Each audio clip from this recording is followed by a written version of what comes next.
Hi guys, welcome to Coin Collector game in Unity video tutorial series. In the previous videos, we understood how do we create coin, collect and spawn a coin effect and increase the score, right? So if I go here, I am able to collect the coin and the effect is also playing and score is increasing, you can see, right? So that's what we have learned in the previous videos. In this video, I would like to discuss how do we create a rotating obstacle. When player overlaps with the obstacle, the player health should reduce.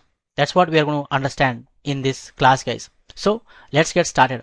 So first what I do, I go to game object, create empty. I create an empty game object. I reset its position to 0, 0, 0. Press F key to focus. So here I have a game object, you can see. I rename this to obstacle, OBSTACLE. Okay, I have an obstacle here. Next what I do, I go to game object, 3D object, create one cylinder. I create a cylinder, okay, and reset its position also to 0, 0, 0. Then X I scale 0.5. I press the F key to focus, you can observe here. X 0.5, Z 0.5, and then in the Y axis I scale it 3 times. Then I select the cylinder and press F key to focus. You can see that's how it looks actually. And then I am going to add a tag to it. So let's create a tag so that when it participates in the collision, we can easily check in the code. So I go to add tag and click on the plus sign and add a tag called as obstacle, OBSTACLE, obstacle. Okay, obstacle tag I have created. Let me go back to cylinder here and select the tag obstacle. Next, the player should overlap with it. So player should overlap with it. So I say here is triggered. So when we say is trigger, we know that the player can overlap with this obstacle. And it should generate the collision events like on trigger enter, on trigger exit and all. So I need to add a rigid body. So I add a rigid body and I make it kinematic because it should not be affected by gravity and all. Otherwise it will fall down, right? So is kinematic, I tick. So that's the process. Then I duplicate this cylinder. Okay, I duplicate the cylinder and rotate it in the Z axis by 90 degrees. And then I select both the cylinders and make as child of the obstacle. That means I can easily rotate this obstacle. If I rotate the parent, we know that the children are also going to rotate. So if I select the obstacle, use the rotation tool, and if I rotate the obstacle, you see the children are rotating, right? That's what I want actually. That's the reason I created this parent actually. Okay, right. Now I want to rotate it continuously. Definitely I need the script, right? So I go to scripts here. I go to scripts here, right click, create a mono behavior script. I name this as obstacle controller. You can see here obstacle controller script is ready.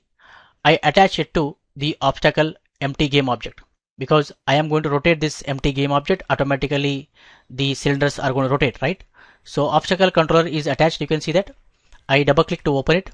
You can see that obstacle controller script is open. Now I'm going to delete these comments. I don't want these comments. Okay, and then I say here this dot transform dot rotate, right? Rotate new vector 3. New vector 3. I don't want to rotate in x-axis 0f. I don't want to rotate in y-axis 0f. I want to rotate it in the z-axis by 30 degree per second multiplied by time dot delta time. See, in rotation z I said 30 because we are rotating. We should rotate the obstacle in the z-axis, right? You can see here that's a z-axis. Okay. Now if I play, definitely this obstacle is going to rotate. You can see it is rotating actually. Let me stop it. Let me move it forward. Play. You can see that the obstacle is rotating. You can clearly observe the obstacle is rotating. But what happens if I create multiple obstacles?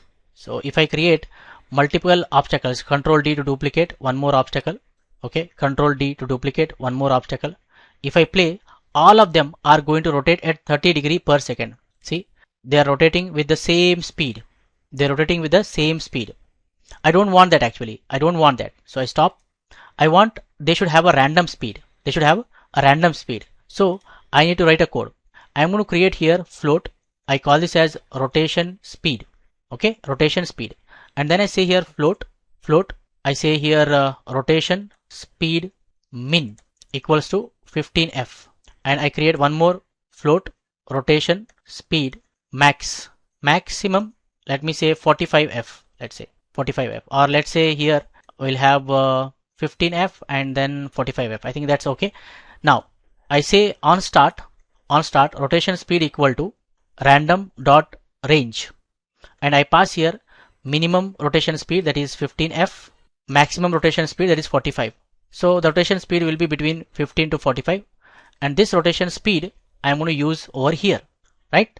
Now all the obstacles are going to have random speed between 15 to 45. So if I save this one, go back, this time if I play, each of them are going to have different rotation speed. So if I play, you should see that the obstacles are rotating with different speed. They are not rotating with the same speed. And if you want to see, you can definitely see in the inspector if you make this rotation speed public. Okay, let me make it public.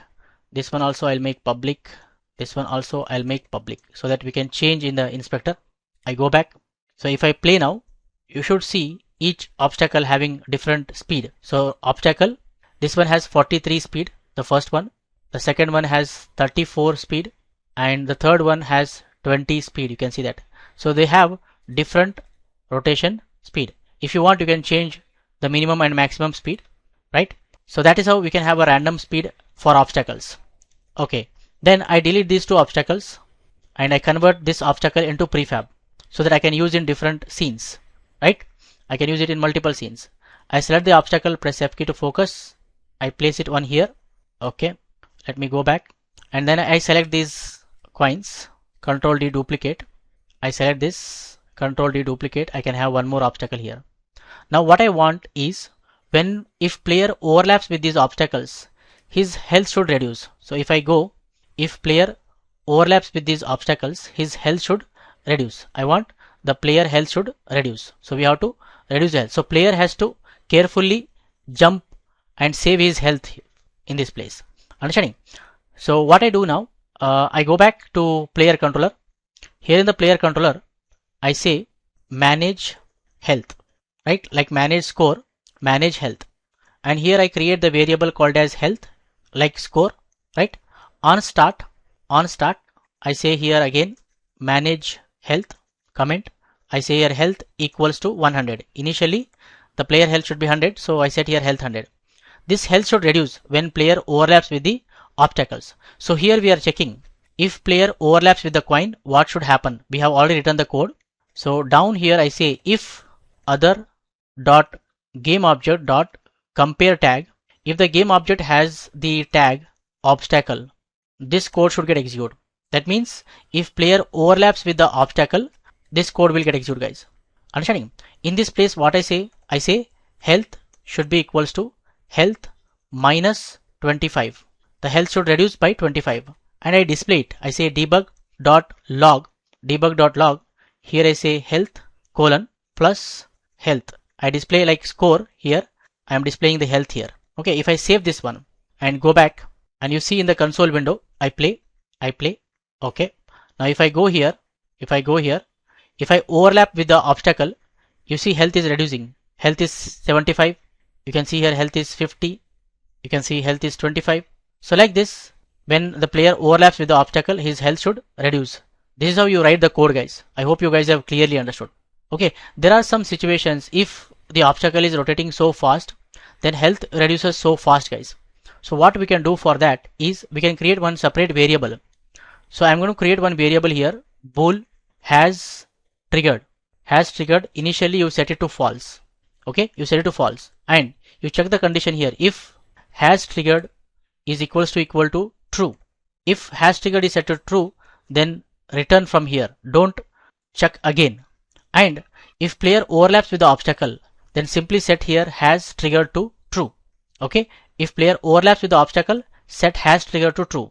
And if player comes out of the obstacle, you have to set it back to false. So what I do here, on trigger exit, I check if other dot game object dot compare tag, if it is obstacle, if player comes out of the obstacle, then you set has triggered to false back. Okay, this is going to solve the continuous collision issue. Very simple, guys. That's it.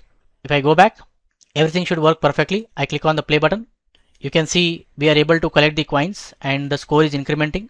And here the health is going to reduce. You can see 75, 50, 25 and 0. Like this, you can reduce the health, guys. Okay. I hope you guys have clearly understood how do we create a rotating obstacle and how do we reduce the player health when the player overlaps with the obstacle. Okay, in the next video we'll understand how to display this health on the game screen like score. Okay, we understand that. For this video, this much is enough, guys. If you like this video, hit the like button and share with your friends so that everyone will get benefited. If you still have any doubts, feel free to put them in the comment section. I'll be happy to clear, guys. For more benefits and be up to date, do not forget to subscribe to our YouTube channel. Keep learning, keep gaming, keep sharing. Thank you, guys. Thank you very much. See you in the next tutorial.